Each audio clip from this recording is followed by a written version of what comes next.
இன்று நாம் 7ஆம் வகுப்பு முதல் பருவம் இயல் 2ல் இருக்கிற உரைநடை உலகம், அதாவது உரைநடை உலகத்துல விலங்குகள் உலகம் பத்தி தான் நாம இன்னைக்கு பார்க்க போறோம்.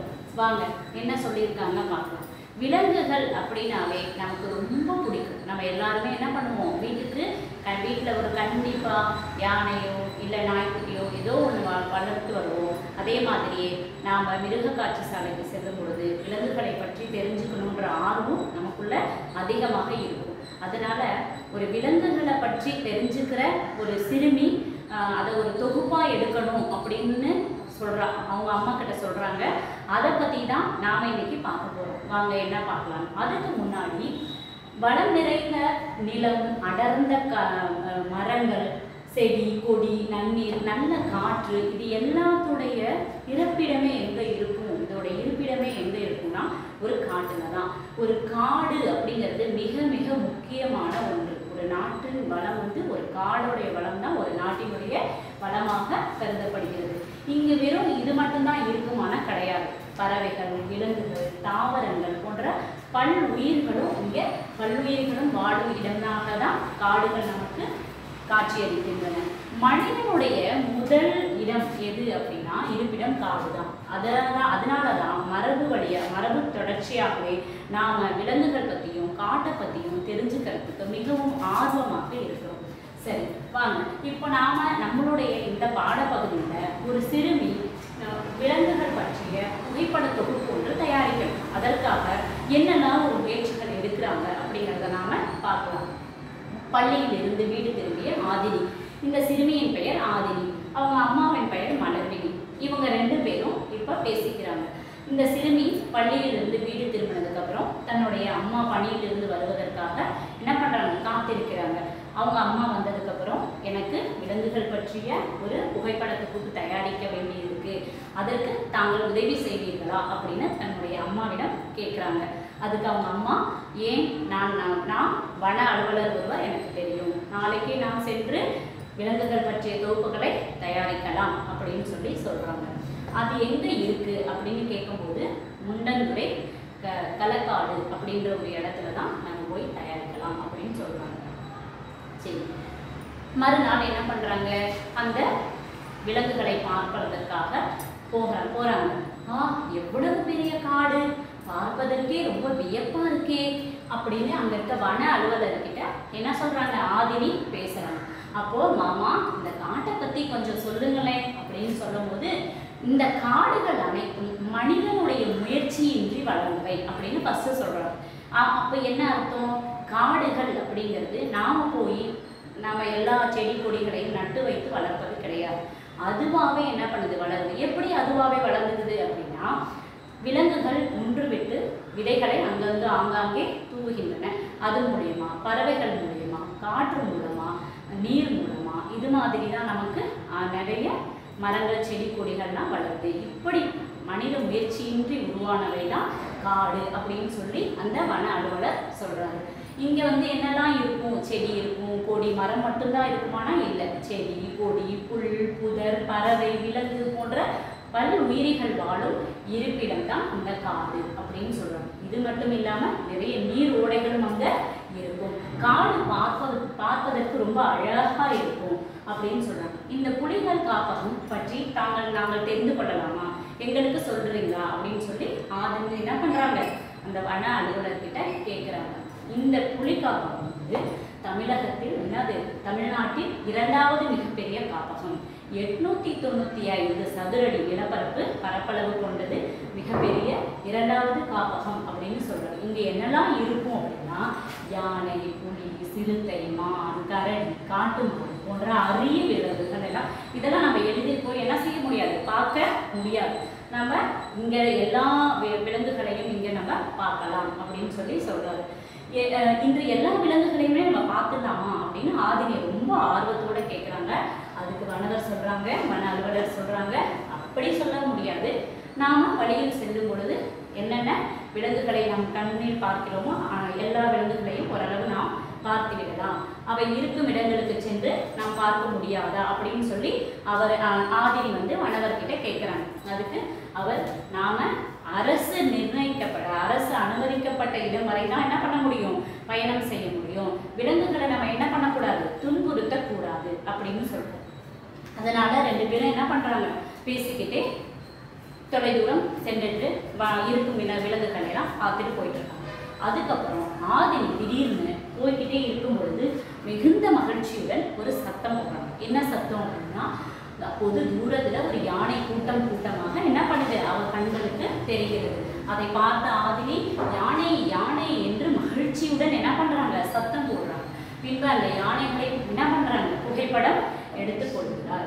இந்த யானையை பத்தி என்ன பண்றாங்க, கேட்கிறாங்க. இந்த யானையை பற்றி புதிய தகவல்கள், யானை அப்படின்னு மட்டும்தான் நமக்கு தெரியும். இந்த யானையை பற்றின தகவல்கள் என்ன அப்படின்னு சொல்லி ஆதினி அந்த வன அலுவலர் அவர்கள்ட்ட கேட்குறாங்க. அதுக்கு அவங்க அம்மா என்ன சொல்லிடுறாங்க, மலர்விழி எனக்கு தெரியும் அப்படின்னு. அதுக்கு முன்னாடி வனவர் என்ன சொல்றாருன்னா, ஆசிய யானை, ஆப்பிரிக்க யானை அப்படின்னு 2 வகையான யானைகள் நமக்கு உள்ளன அப்படின்னு சொல்றாரு. இந்த ஆசிய யானைக்கும் ஆப்பிரிக்க யானைக்கும் என்ன வேறுபாடு உள்ளது அப்படின்னு ஆதினிக்கு தெரியாது. அதனால ஆதினி என்ன பண்றாங்க, வினா எழுப்புறாங்க. இந்த 2 யானைகளுக்கும் என்ன வேறுபாடு உள்ளது அப்படின்னு கேட்கும்போது அதற்கு மலர்விழி எனக்கு தெரியும் அப்படின்னு சொல்லிட்டு என்ன பண்றாங்க, இந்த ஆசிய யானைகளை பார்த்தீங்கன்னா ஆண் யானைக்கு என்ன இருக்கு, தந்தம் இருக்கு. ஆனா பெண் யானைக்கு என்ன இல்லை, தந்தம் இல்லை அப்படின்றத சொல்றாங்க. அதே மாதிரியே ஆப்பிரிக்க யானைக்கு பார்த்தீங்கன்னா ஆண் யானைக்கும் சரி பெண் யானைக்கும் என்ன இருக்கு, தந்தம் இருக்கிறது அப்படின்னு சொல்றாங்க. அதுக்கு வன அலுவலர் சொல்றாரு, இது மட்டுமல்ல, நிறம், நகம், உடல் பருமன் இவையுமே என்னது வேறுபட்டு காணப்படும் அப்படின்னு சொல்றாங்க. அதுக்கப்புறம் பார்த்தீங்க அப்படின்னா இந்த யானை அப்படிங்கிறது, யானைகள் எப்போதுமே கூட்டமாக தான் இருக்குமா அப்படின்னு ஆதினி கேட்குறாங்க. அதுக்கு யானை எப்பயுமே எப்படி இருக்கும், தனித்து வாழாது, கூட்டமாகத்தான் வாழும். அந்த யானை கூட்டத்தை வழிநடத்தி செல்வது யாரு, ஒரு பெண் யானை. ஒரு பெண் யானை தான் அந்த கூட்டத்தை என்ன பண்ணும், வழிநடத்தி செல்லும். இந்த யானைகள் எப்பயுமே உணவுக்காக என்ன பண்ணும், உணவுக்காகவும் நீருக்காகவும் இடம்பெயர்ந்து கொண்டுட்டே இருக்கும். அது ஒரு குறிப்பிட்ட இடத்துல அது என்ன பண்ணாது, வாழாது. சரி, இந்த யானை ஒரு நாளைக்கு, ஒரு நாள் ஒன்றுக்கு 250 கிலோ புல் இலை தழைகளை என்ன பண்ணும், உணவாக உண்ணும் நாள் ஒன்றுக்கு. அதே மாதிரியே 65 லிட்டர் என்னது தண்ணீர் அதற்கு தேவைப்படும். மிகுந்த நினைவாற்றல் கொண்ட விலங்கு, பாசம் அதிகமாக உள்ள விலங்கும் கூட இந்த யானை தான் அப்படின்னு சொல்லி யானைகள் பற்றிய தகவல்களை ஆதினிக்கு அந்த வன அலுவலர் எடுத்து சொல்றாங்க. மலர்விழி சொல்றாங்க. ஆனா யானைகள் நம்ம சொல்றீங்க, இவ்வளவு ஒரு அற்புதமான விஷயங்கள்லாம் யானைகளை பத்தி சொல்றீங்க. ஆனா யானை அப்படின்னாவே நமக்கு எல்லாருக்குமே அதோட அருகில் போகும்போது ஒரு பயம் ஏற்படுமே அப்படின்னு சொல்லி கேட்கிறாங்க. அதுக்கு ஆனால் யானைகள் மனிதர்களை தாக்குவதாக செய்தித்தாள்களில் செய்திகள் வருகின்றனவே ஐயா, நீங்கள் ரொம்ப நல்ல விஷயங்களா சொல்றீங்களே அப்படின்னு சொல்லி கேட்கிறாங்க. அதுக்கு யானைகள் பொதுவாக மனிதர்களை என்ன செய்யறதில்லை, தாக்குவது கிடையாது. அதோடைய வழியில் குறுக்கிட்டா மட்டும்தான் அது என்ன பண்ணுது, மனிதர்களை தாக்குது அப்படின்னு வன அலுவலர் அதற்கான காரணத்தை சொல்றாரு. இது மட்டும் இல்லை, அந்த யானைக்கு கண் பார்வை குறைவு, ஆனா மோப்ப சக்தியும் கேட்கும் ஆற்றலும் அதிகமாக உள்ளது யானை அப்படின்னு வன அலுவலர் யானையை பற்றிய மிகுந்த அரிய தகவல்களை சொல்றாரு. அதுக்கப்புறம் எல்லாருமே பேசிக்கிட்டே அந்த யானையுடைய அந்த இடத்தை விட்டு கடந்து போறாங்க. அப்படி போகும்போது அதோ அந்த மரத்தின் கீழே என்ன இருக்கு பாருங்களேன் அப்படின்னு சொல்லி ரொம்ப ஆர்வமா ஆதினி கேட்கும்போது, அந்த மரத்தின் கீழே என்ன இருக்கு, கரடி இருக்கு. கரடிக்கு மரம் ஏற தெரியுமா அப்படின்னு ஆதினி ரொம்ப வியப்பா கேட்குறாங்க. அதுக்கு கரடி அப்படிங்கிறது ஒரு அமைத்துண்ணி. அது என்ன பண்ணும், மரங்களில் கூடு கட்டி இருக்கும், அந்த தேன்களை சாப்பிடும். அதே மாதிரி கரையான்கள் அதுக்கு ரொம்ப மிகுந்த பிடித்த ஒரு உணவு என்னன்னா கரையான் தான் அப்படின்னு சொல்லி சொல்றாரு. பழங்கள், பூக்கள், காய், கனி எல்லாத்தையுமே இந்த கரடி என்ன பண்ணும், விரும்பி சாப்பிடும். ஆனா அதுக்கு மிக மிக விரும்பிய உணவு கரையான் தான். தேன்கூட்டை கலைக்கும் போது தேனி நார்மல் பொதுவாகவே நம்மளை என்ன பண்ணிடும், கொத்திடும் இல்லையா? அந்த மாதிரி தேன்கூட்டை கலைக்கும் போது தேனீக்கள் அதை ஒட்டி விடாதா அப்படின்னு ஆதினிக்கு ஒரு சந்தேகம் வந்து, அப்ப கரடியின் உடலை ஒட்டி இருக்கும் அதோடைய தோல் இருக்கு இல்லைங்களா, அப்படிலாம் முடிகள் இருக்கு இல்லையா, அது தேனீக்களிடமிருந்து அதை காப்பாற்றிவிடும். அது மட்டும் இல்லாம இன்னொரு விஷயம் என்னன்னா, அந்த நன்கு வளர்ந்த கரடி எப்படி இருக்கும்னா 160 கிலோ எடை வரை இருக்கும். ஆதினி தன்னுடைய அலைபேசியில என்ன பண்ணிக்கிறாங்க, அதை புகைப்படம் எடுத்துக்கிறாங்க. அதுக்கப்புறம் கடந்து செல்லும் பொழுது எனக்கு அச்சமாக உள்ளது. தொலைதூரத்துல என்ன பார்க்குறாங்க, புலி கூட்டத்தையும் புலியை அப்போ எனக்கு மிகுந்த அச்சமாக உள்ளது, புலி நம்மை தாக்கிவிட்டா அப்படின்னு சொல்லி யாருக்கிட்ட, வன அலுவலர்கிட்ட ஆதினி பயந்து கேட்குறாங்க. அதுக்கு அச்சம் வேண்டாம் ஆதினி, புலி மனிதர்களை என்ன பண்றது இல்லை, தாக்குவது கிடையாது. இரவில் மட்டுமே அது வேட்டையாடும் தன்மை கொண்டது. அப்படியா, நான் இங்கிருந்தபடியே புகைப்படம் எடுத்து, என்னதான் யார் சொன்னாலும் நமக்கு என்ன இருக்கும், பயம் இருக்கும். இது கடிக்காது, செய்யாது, வாங்கன்னா கூட நம்ம என்ன செய்ய மாட்டோம், பயந்து போக மாட்டோம். அது மாதிரி தொலைதூரத்துல இருந்தே புலியை என்ன பண்றாங்க, ஒரு புகைப்படம் எடுத்துக்கிறாங்க. ஆமா, புலிகள் எப்பயுமே எப்படி இருக்கும், தனித்து வாழும். அதுக்குன்னு ஒரு இடத்த அது என்ன பண்ணிக்கும், தேர்வு செஞ்சு அந்த இடத்துக்குள்ளதான் வாழும். வேற ஒரு புலி அதுக்குள்ள என்ன பண்ணாது, அதை தொந்தரவு கொடுக்காது. நிறைய பண்பு நலன்கள் கொண்டதுதான் இந்த புலி.